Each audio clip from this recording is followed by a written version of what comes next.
Big issue. The leader of a nation that sponsors terror was allowed to speak freely on a liberal college campus last month. He's the president of Iran, of course. But last night, liberals did not allow an American who wanted to raise awareness about the threat of terrorism to speak to a college campus. Very well-known author and activist got booed off stage at Emory University. Police were even unable to subdue the crowd, and we have the video. Fox's Griff Jenkins joins us now live from Washington with more. Griff?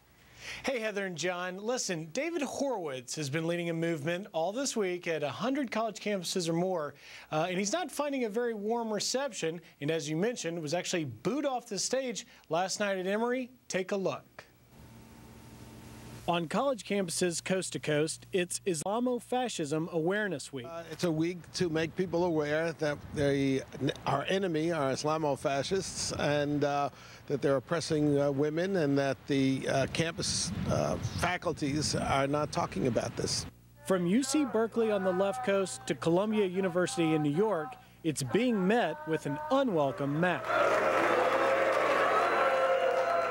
Former Marine turned anti-war activist Adam Kokesh. And there's an inherent racism behind this that I've experienced firsthand through my service with the Marine Corps in Iraq.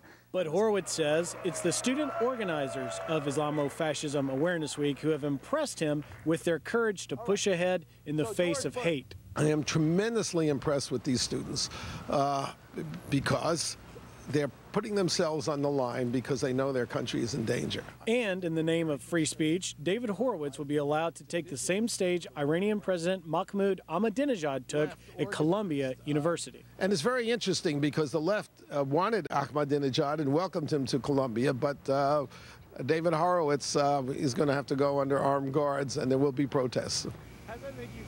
Now, David will be speaking tonight at George Washington University, and there are students there organizing alternative events, so I'm sure it will be heated and interesting. And then he culminates the week tomorrow at Columbia, as I mentioned in the package, guys. Hey, Griff, you know, we know David Horowitz.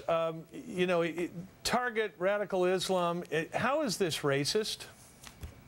Well, David would argue, John, that the term Islamofascism comes from the 1990s from Muslims in Algeria who were slaughtered by al-Qaeda and groups like that, and that was the term they used for them. So he says he's not racist at all, and that it's being blown out of proportion by the voice of the left on the campuses. Griff Jenkins in Washington. Griff, thanks.